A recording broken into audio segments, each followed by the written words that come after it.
Hi guys, this is Ali Bakir Khan from Youth Alumni Association with another session.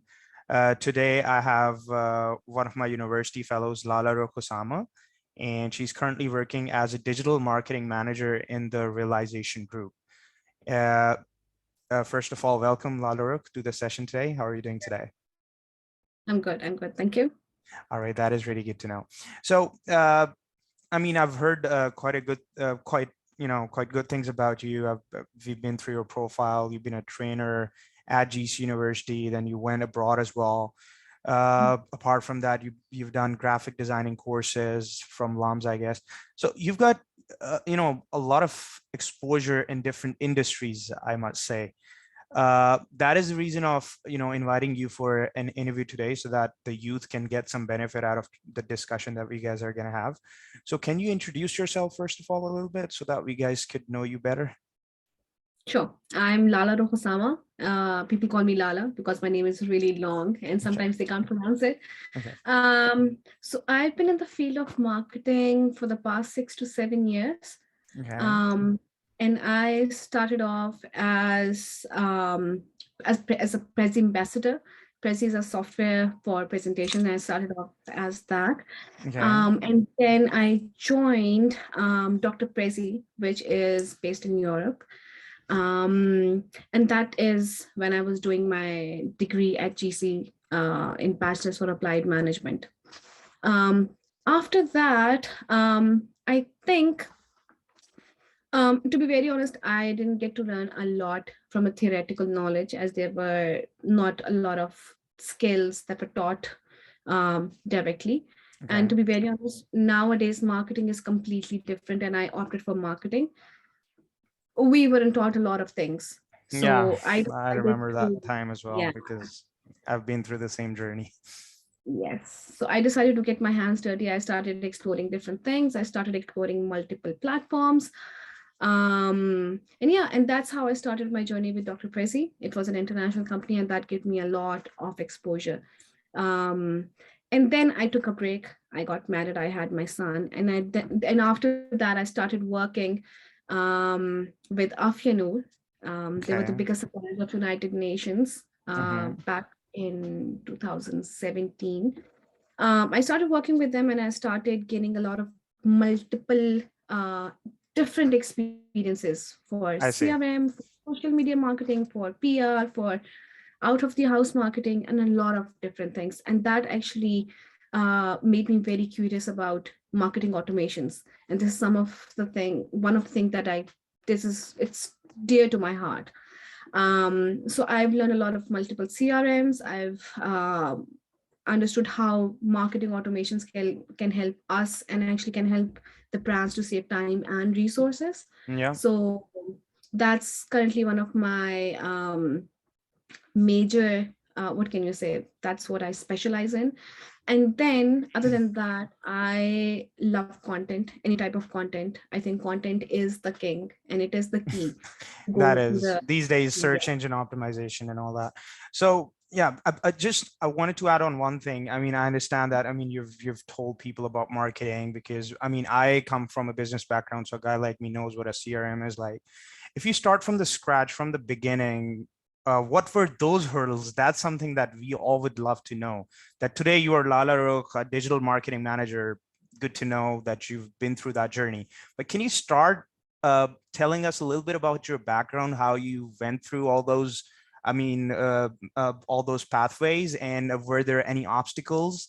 Or what were your parents like? What was their mindset? Can you throw some light on that, so that we can discuss Lalarukh that used to be when she was in seventh class, and now Lalarukh is married and she has a baby as well. So yeah, I just wanted to have that recap, so that we can actually get to know who you were and how you achieved what you achieved today. Yeah. Well, that's actually quite an interesting story. I used to be a very poor kid at study, especially. I was the worst. Um, when I was in seventh class, I remember when I'm going to take you a couple of years further. When I was in ninth class, I flunked my maths send up, Okay. and it's because I couldn't understand anything. At that So time, sorry about that. I'm so sorry about that. There might be some noise. Yeah. Anyways, it's okay. Go ahead. um, so at that time, I flunked my maths, and I guess in a couple of, no, not a couple of months, but just 30 days after I had my exam, like the board exam, the big exam. One of the things which I like about myself is that if I understand something, I could just nail it. Okay. My parents got me a tutor, and he taught me the basics of like maths and everything. Like I didn't even know how to, add two different fractions if their denominators were the same. He taught So me you were the not good basics. at maths. I mean, to be Now very I'm great. honest. Okay, now no, Now, let's listen how it happened.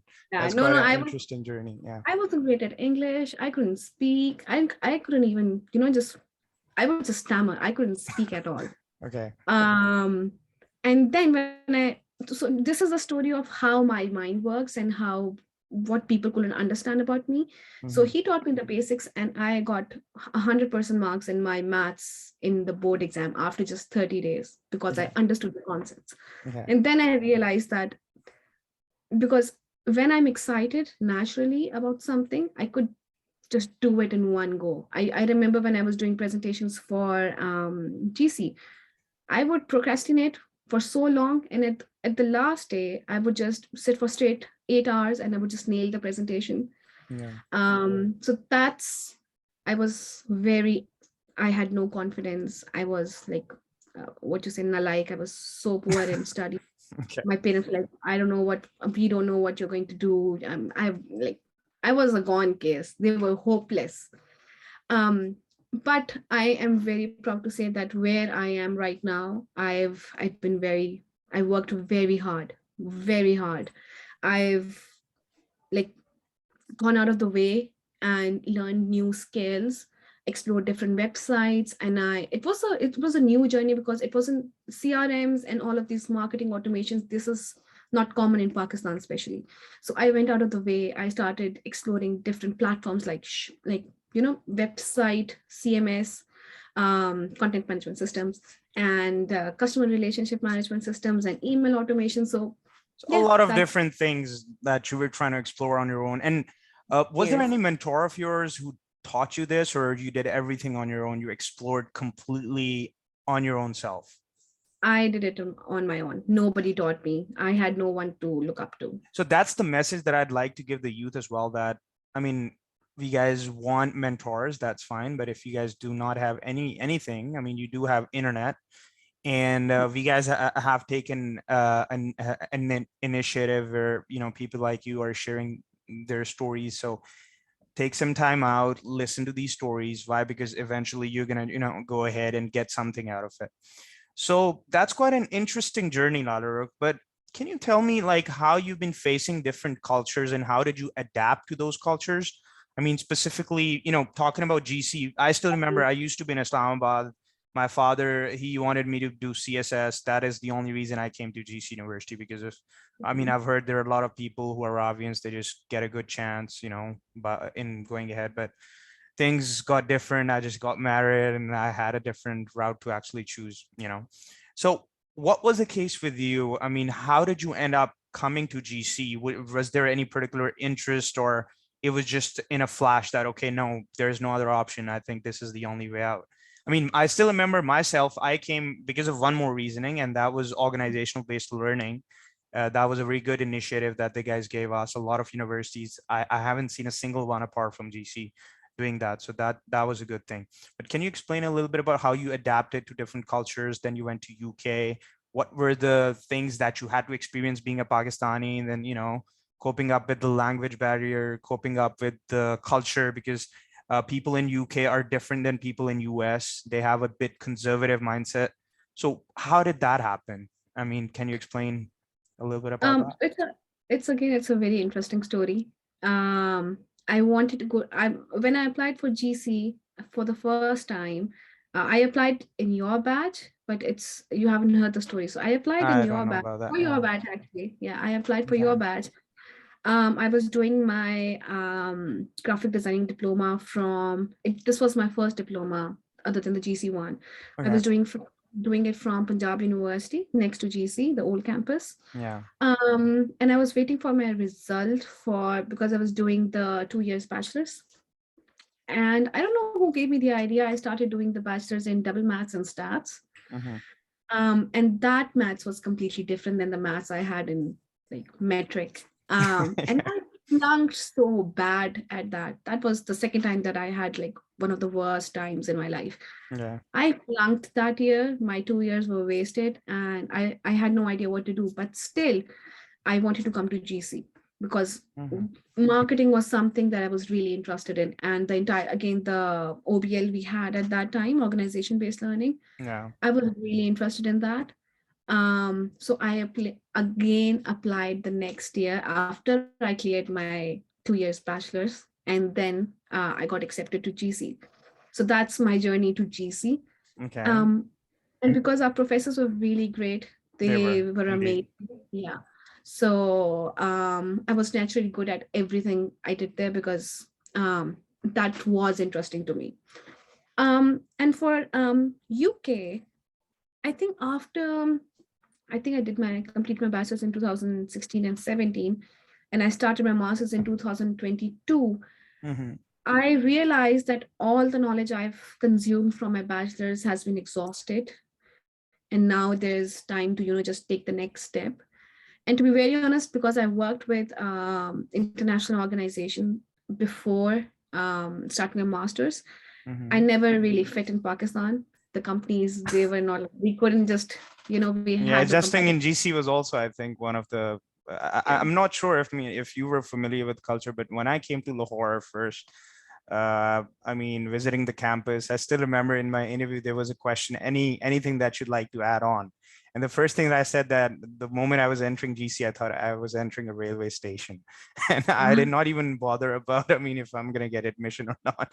But again, it was my feedback internally. I mean, but when I went there, when I met a lot of different people, good professors, and when I Yeah. got the chance of that organization based learning, I think that summarizes quite a few years of experience that you guys have. And it is because of that, I mean, there was no pressure of earning or anything. It was just like you're exploring, you've got 2 semesters and you're just having some fun and, earning some money as well. And I think that was one of the best times, I guess, if you talk about in terms of professionalism. Absolutely. So, Lalarukh, what were the challenges that you faced? I want to just specifically note those so that people here who are facing those same challenges can actually go ahead and find solutions out of those.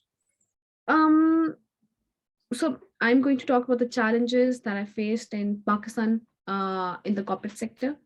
Okay.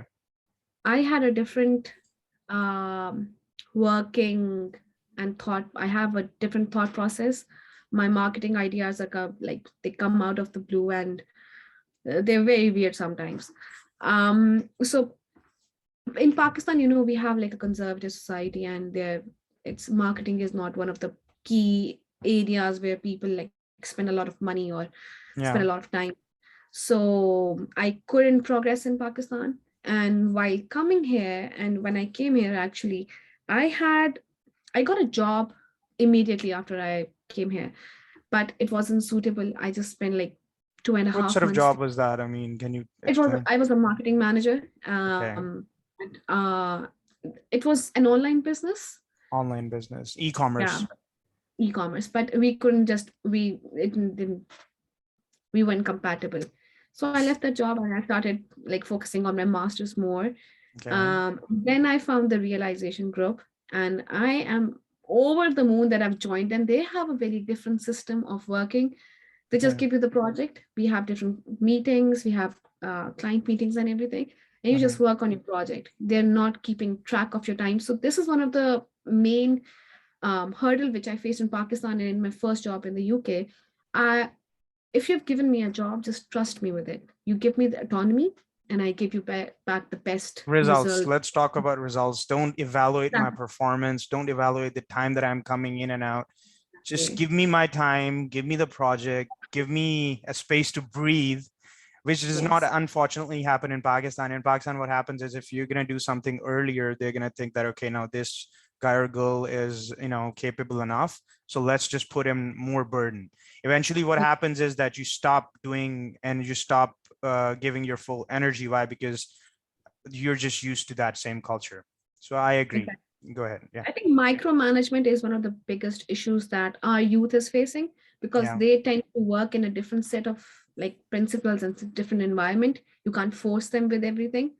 So I think micromanagement is one of the key challenges our youth is facing at the But why time. don't we come up with entrepreneurship then? I mean, if you guys are not satisfied with the culture that's going on in the companies, why do we always just think about applying and relying on them instead of just creating a group of people? For example, you used to be in my university, right? And why not 10 people from our side? Like, for example, why didn't it ever occur to us that, okay, let's start a business, let's just initiate an idea?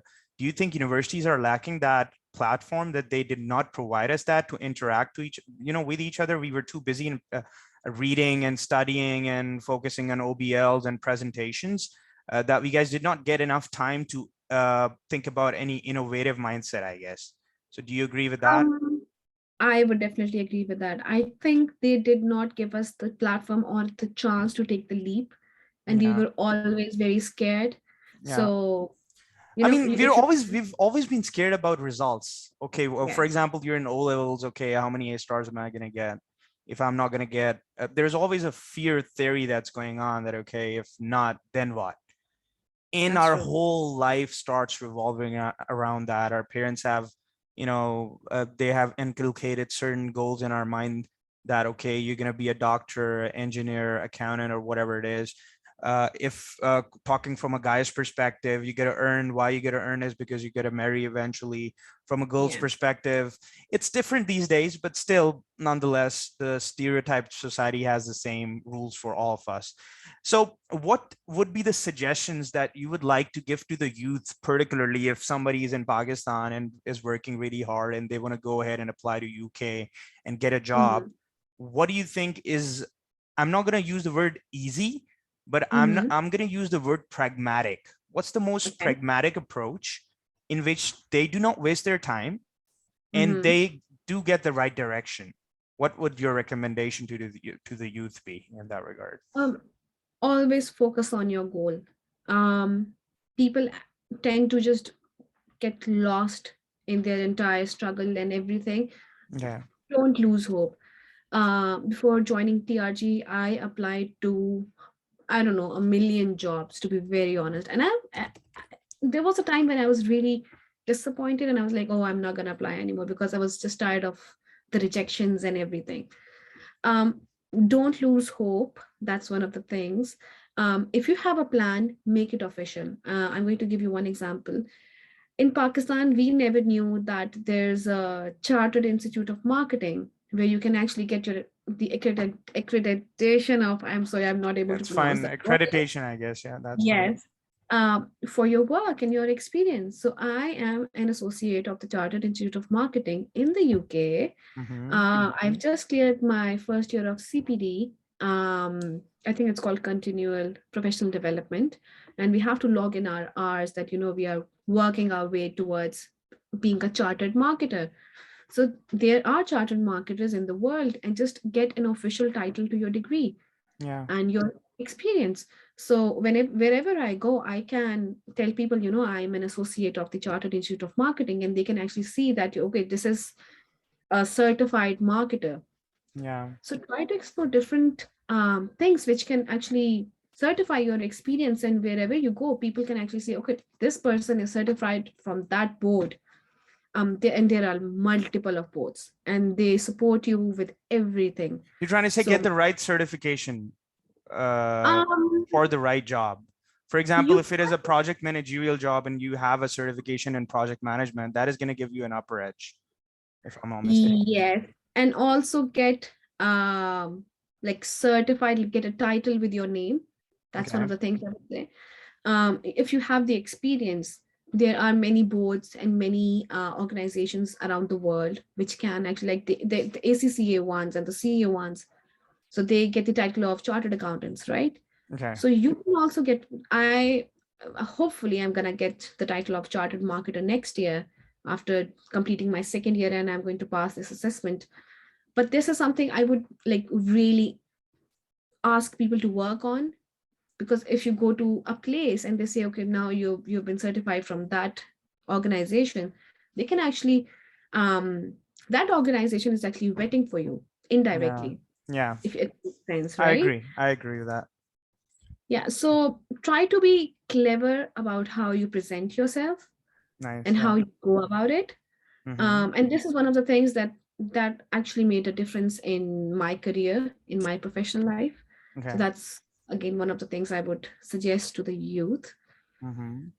And the other one is don't listen to anybody. If you know that you're doing the right thing, just don't listen People to are going to anybody. say eventually, even if you're a digital marketing manager, oh, I think she might have relatives out there to support her. If you're not Exactly. getting it, I mean, people might say that, okay, she's lucky enough, or I mean, there are a lot of examples. So never bother about what someone says. Talking about the like Bill Gates and all those examples that we guys hear on a daily basis, I think a lot of them are not even high school graduates. So, but still, they knew what they were supposed to do, and you never know when it's your turn. For example, I mean, I'm working these days as a senior account manager, but I'm doing this thing as well. There's always a Mhm. side hustle that you need to do, because you Yes. cannot rely on the company solely and solely, because you never know what the vision of your manager is eventually. Always Mhm. learn and think about how you can add positivity towards the society, because that is really important. So I'm really impressed by the way you figured it out in the end. What are your future goals? What do you think after 5 years, where are you gonna go? Or and especially being a mother, how do you manage? I mean, that will be a good question, because there are a lot of people out there in Pakistan, especially females, who when they have babies, they stop thinking about their career towards any productive, and anything where they can work. So can you go ahead and give example to those people around, and especially females and women? Um, if I tell you very honestly, when I came to the UK, my lifestyle was completely changed. I Okay. had a car in Pakistan. I used to take the car.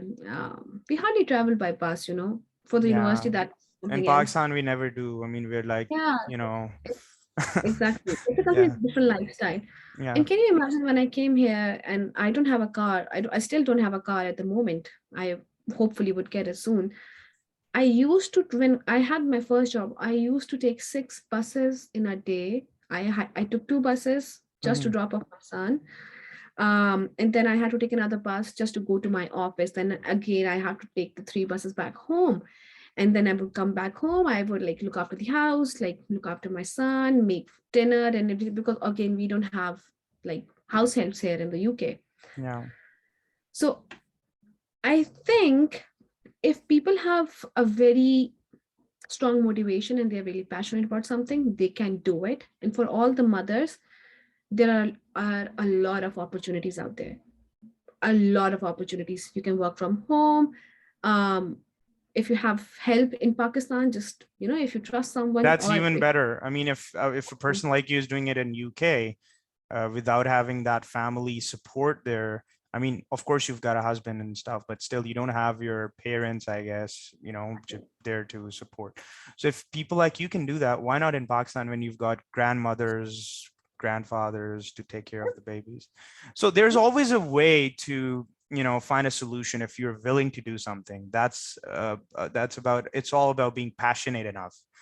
That's what I'd yeah. like to use, the word. Okay, now another question that I have for you, that is, Mhm, we talk about diversity in mhm, Pakistan, especially because you've done a course from LUMS, then you've been in GC, mhm. then all the way you came to UK as well. So there's a lot of diversification that I see. Uh, what's the message that you eventually got out of exploring everything? I mean, do you think that tier one has different standards of education as compared to tier two institutes? Or do you think the potential is same? It's just the grooming part due to which they think they're superior. I'm not going to use the word superior, because nobody is superior than any person, but they have a certain edge. You know, that might be the right word, or a bit they're their confidence is better than those of people, who are in tier 2 universities. I hope you're trying to get my question, like different I, diversification. I, I understand your question. To be Yeah, very honest, it depends on the person itself. If I see myself along with my batchmates, yeah, if I've seen a lot of people who made their way and they've made their mark, and we got the same education, right? yeah, With the same teachers, we went to the same school, that is correct. we sat in the same class, and we got the same knowledge out of it. That's It's correct. just a personal dedication. Even if I were to be in LUMS, I'm sure in LUMS even there are a group of people who are really passionate and they do brilliant things. And Hmm. there are people who just don't have the passion. Yeah. So it again depends on the person. You need to be passionate about for whatever you're doing. If you're not passionate about it, this is not your field. You So what you're need trying to to, say, there is a lot of competition going on. Of course, in order to come out of that and to lead, you have to be confident and passionate about your goals. But that's my point, Lalarukh. People are not sure about what to pursue. Career counseling is something that has to, you gotta just go ahead and provide those career sessions, those counseling sessions to people. uh, if you're just going in a race where we guys think, okay, let's go for medical, or let's go for engineering, or let's go for IT, or let's go for computer science, but we don't have the research and development mindset within ourselves. that's true. After visiting different countries, what do you think is the difference between people in UK and people in Pakistan? And if there is anything positive in people in UK, one thing that you've already mentioned, that is like they give you full flexibility of the company that you're working in. In Pakistan, there is a conservative culture on the other hand, but culture is changing as well, slowly and gradually, because I've been working with a lot of different companies. Mhm. Unfortunately, people abroad are much, much more caring than our own teams here. We've got internal professional jealousy going on. What do you think is the way to get rid of such things that are happening, and how to empower youth to come up and build their own strategies and change this culture that is going on? Because if you guys are not going to do that, who else is? That's true. So for your first question, I'm sorry. In like in the UK, they don't let I'm not gonna use the word valuable. Yeah. Um if you have some kind of knowledge, if you have some sort of skill that can actually transform the company and that can actually, give benefit to the company eventually, they're Mm-hmm. not gonna let you go. Okay. They're gonna invest in you. They're gonna Yeah. make sure that you like the diamond, you're the brightest diamond in the entire industry. So Okay. they invest in you, and I think that's one of the things which is lacking in Pakistan. They don't invest in their like workers. They Hmm. don't really, There's an you know, autocratic approach. I mean, it's like just get the things done. That's it. We guys know better than. There's no, sharing of opinions, or an open door policy. They say that there is an open door policy, but it's not it's true. not good. When you go Um, ahead, I mean, I faced such instances in my life as well, where I went out of the way, but people started telling me not to do that. And when I was like, why not? When you guys are lacking in something and I'm here to suggest. And then they start feeling that, okay, they're trying to play politics and stuff like that. So why don't we have enough patience in ourselves, and why don't we have big hearts to accept the fact that if Lalarukh is good in something and she's better than Ali in one aspect, or if Ali is better than Lalarukh in one aspect, we guys should try to actually invest that knowledge to each other, into each other, right? I mean, for example, if yeah. you're good at something, you can teach me, I can teach what I have. Why don't we do Um, that? Yeah. because I don't know. There, it's not only in Pakistan. I've seen this here as well. People don't work towards one goal. The Hmm. the the hierarchy, it's difficult for people to gel in.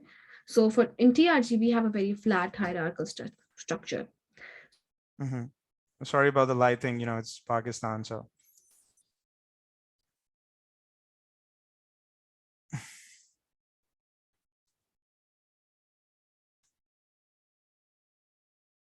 So I think this is something that people can actually I'm so sorry use. about the electricity thing. Guys, It's going on it's these days. okay. So No there worries was at a all. lag in the connection.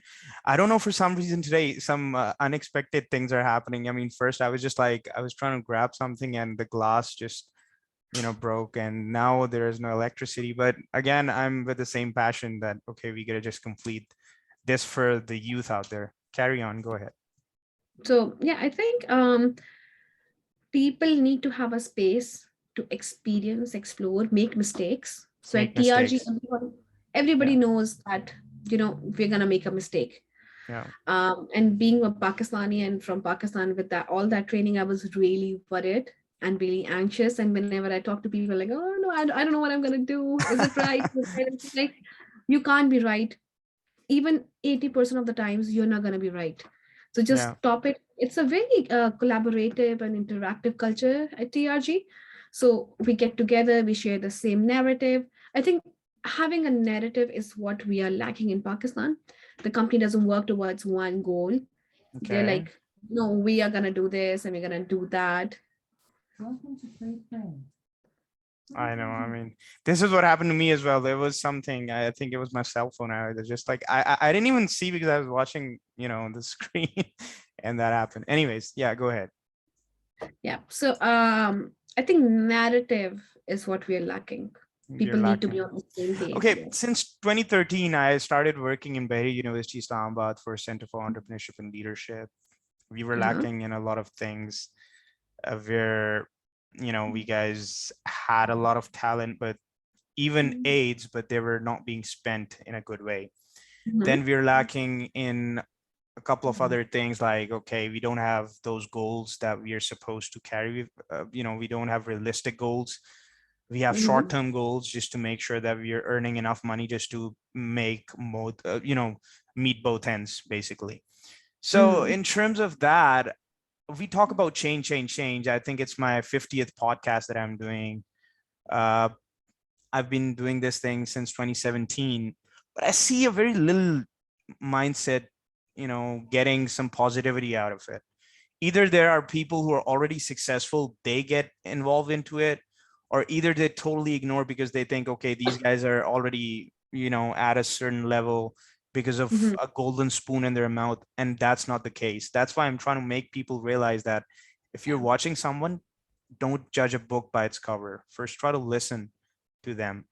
So in the Uh, end, what would your message be? For example, you are a mayor of London, for example, for 2 days, mhm. uh, and you get a chance to improve the educational standards and career counseling in Uh-huh. UK or even in Pakistan, if you've got that certain position. What Mhm. would be your strategy? What would be your core strategies to make sure that you minimize these problems? Any two So pointers? Yeah. yeah, I am going to bridge the gap between the industry Okay. and institutions, Okay. so that whatever the students are learning is directly applicable in the university, like in the institutions, the Hmm. organizations. Okay. What's the point of learning all the theory when you can't even apply them when you go out of university? Practically, yeah. Yes. So I'm going to bridge that gap. Okay. That's one of the things. And second, I'm going to give students a lot of opportunities to explore and experience. So I'm going to give you an example. At my university, we have Greg's Marketing Challenge, Okay. and I live in the north. So we have like one of the biggest. One of the biggest competition of the year. So we have some really big universities participating in that. And I participated from my university. That actually bridged the gap between the industry and Hmm. the theoretical knowledge we had. And Okay. that actually made me realize what companies are looking when I go out. Yeah. So that actually, I'm going to give students a lot of chances to work and participate in such experiences so they can actually have the real taste of what are people looking when you go A out. practical taste of, for example, if someone wants to become a doctor, just do visit for 2, 3 days a hospital where you actually watch a doctor doing things. because that would give you a pragmatic knowledge of things Yeah. that you would be pursuing in future. I mean, it's like marrying someone that you don't even know and you just decide, okay, this is the girl that I want to marry based on the biography that you read, or based on, okay, my dad said once that, okay, this kind of girl is the best for me. Eventually what happens is everyone knows, right? So I'm just trying to Yeah. relate with this example. Why? Because people in Pakistan, they know a lot. I mean, when it comes to marrying another person, they do a whole research. I mean, I think apart from career counseling, this is some counseling that we are good at. That, for example, there's a girl who wants to, go ahead and marry a guy. A lot of people would just come up with strategies and stuff like that. So Yeah. we just have like 2 more minutes, Lalarukh. It was really nice talking to you. Anything that Thank you want to you. ask me personally regarding my goals, or do you think like what I'm doing? Anything that you have for me to add on? So I just wanted to know how it's going on and how people are actually getting benefit from your series, so that Okay. people can actually have an idea of what they're looking for when they tune in this episode. Lalarukh, first of all, this is something that I started back in 2017, this Youth Alumni Uh-huh. Association. We have a Facebook page. I stopped it for a while because of COVID, because I could not go, place to place. And then I was busy in a couple of other things, because in order to educate people, you first need to have your certain set of expertise as well. Mhm. So a lot of people fortunately came up and they were like, why did you stop it? It was such a good vision. And that was a good positive thing, which led me, back again in the market. So I think the benefit would be that first, I'm just trying to create a collateral of Mhm. different videos where, for example, someone wants to be a digital marketing manager. I'm going to just go ahead and show this podcast to them. Okay. Or either they can reach out to you directly, because this is what Yeah, social media definitely. platform. You can link my like LinkedIn profile. That's not a problem at all. Definitely. I'm Definitely. I'm all This is for the way that. we can create change in the society, right? I mean, this is what my vision is. Eventually, people who want to go ahead and listen, they would listen. People who are going to ignore, they're going to keep on ignoring. This is my responsibility to That's true. educate them or to force them to do so, even though I'm just giving my time, even though I'm spending a lot. But I do get to learn a lot out of this as well, because I've been speaking to people in US, Africa, different countries. So it gives me exposure as well. And apart from that, people out there who are listening to me, I'm pretty sure they have a lot of questions, so they can go ahead and ask. So that's pretty much it. It was really nice talking to you, Lalarukh. I'm pretty sure, I mean, next time if you Amen. guys need you, I'm going to ping you, and definitely if we have time, we're going to sync up again. Okay. Sure. And if people have any questions, they can just put their questions under your post, and I would be happy to reply to them. I really appreciate that. Thank you so much. It Well, was nice talking to you. Take care of yourself. thank you. Thank you so much. Thank you. Bye bye.